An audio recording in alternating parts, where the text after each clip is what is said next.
After going to the New York premiere of Screamboat, I debated over doing a video review because I wasn't sure if I could be fair and impartial, but the cheesiness of Screamboat, no pun intended, warrants a discussion, so let's talk about that.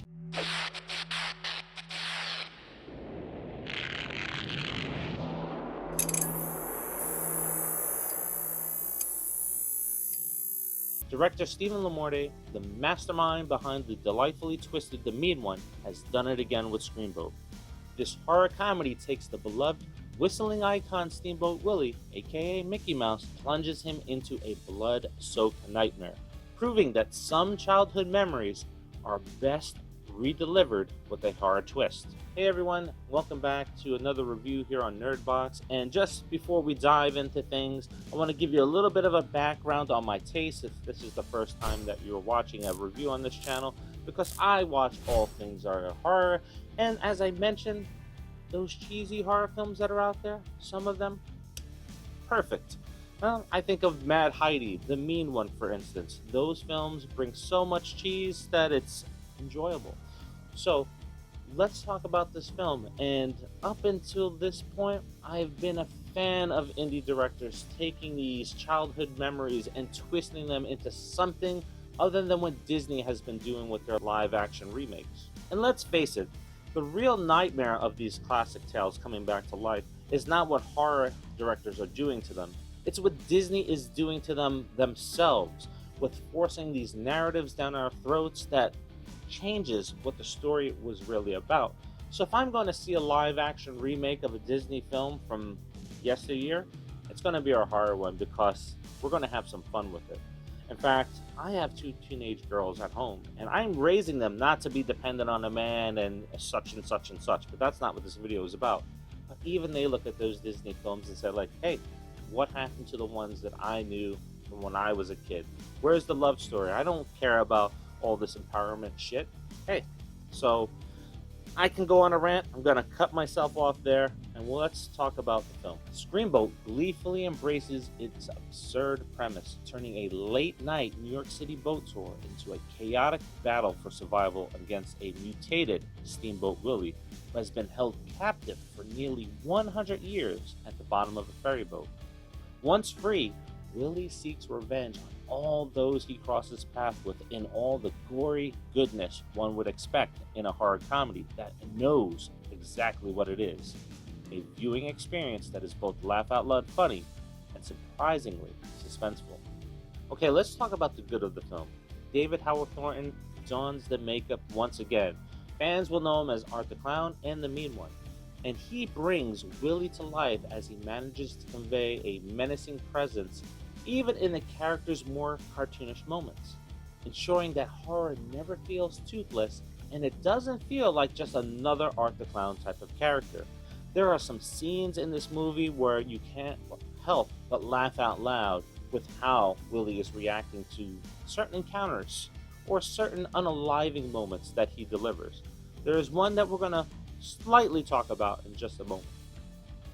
Another thing that I liked about the film is that Screamboat revels in the twisted take on the Disney universe.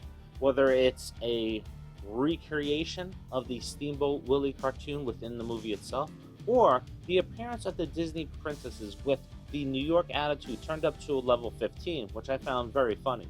But it also delivers creative and often gruesome unaliving moments that will have horror fans cheering or maybe wincing or grabbing certain body parts during the scene's delivery. And speaking of wincing and grabbing certain body parts that I'm not going to demonstrate for you here, there is one particular scene that truly had me squirming in my seat and groaning as it was delivered because the practical effects and the inventive gore was top notch. And it's probably going to be destined to become one of the most legendary moments in horror comedy cinema. It's the kind of scene that will have you both covering your eyes and peeking through your fingers because you can't help but take your eyes off the screen while it's being delivered. And this is a testament to LaMorte's commitment to delivering memorable, impactful moments in the film. The pacing for Screamboat? Fantastic. And for me, that's tough, especially having a hectic weekend going into the film premiere where I was going from Pennsylvania to Maryland to Maryland to Pennsylvania, and then Pennsylvania to New York. So I did a lot of traveling over the course of the several days beforehand when it came to Nerdbox, especially with debuting our game. Now, for me, it held my attention throughout the entire film with the horror and the comedy of it. And that's tough sometimes because I have ADHD, and if I'm tired or if I'm a little bit bored, the brain checks out and I'm out. I fall asleep. Den of Thieves 2 is a great example of that. The cast also had some great chemistry, which came bleeding through the screen. Allison Patel and Amy Schumacher provide strong performances as passengers caught in a bizarre and bloody predicament, reacting with a perfect blend of terror and bewildered disbelief. There are some negatives as well, nothing major. There are some slight editing mistakes and something that can be easily corrected in this day and age, because one of those things was sound. There was one scene in particular towards the end of the film where the sound levels were slightly off for people talking to each other versus the perspective that they were on screen. So that kind of stood out to me when I was watching it. And then the other thing was the perspective of Willie, because he's like 2-3 feet, something like that.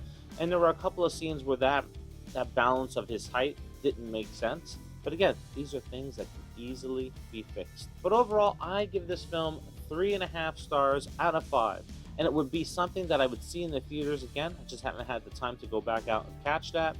And if you are a fan of 80s horror films like Puppet Master, Dolls, and Dolly Dearest, this is going to bring back some of that nostalgia from watching those films back then. It's just as fun as those movies. And honestly, if I really think about it, we haven't had a really good horror movie featuring a creepy little bastard since the 80s. Because, hey, Chucky's half my height. So if you want to call him a creepy little bastard, that's fine. But Megan certainly isn't half my height. She's a lot taller.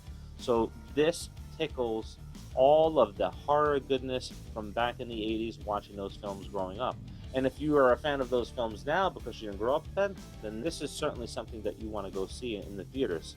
Because we're in its final day. Hopefully it gets extended and it gets expanded, because my local theaters here, only one of the 3 had it. And after you watch this film, it's going to leave you wanting more. So hopefully we'll see some announcements come out in the next few weeks or months that we're going to be expanding this little universe, or we'll be seeing Steven LaMorte come out with another character that is worth going to see. Anyway, did you get a chance to see Screamboat? Let me know by dropping down in the comments. What do you rate it? Did you like seeing films from our childhood get twisted into horror films? Or is Disney just killing it more than the horror indie directors? So let me know by dropping that in the comments. Drop a like on this video, because every like and comment truly helps push the algorithm and has more people watching this video and our other videos. And also, a big thank you to all the support that we've had up until this point. We would not have had the opportunity to go see this Screamboat at its New York premiere without you watching, without you tuning in to the interviews that we do on the show. And we also would not have the opportunity to create a board game for stream. So thank you very much for watching. If you would not subscribe, please subscribe to the channel. Don't worry about the notification bell, because we'll be in your subscription feed. And until the next, see you.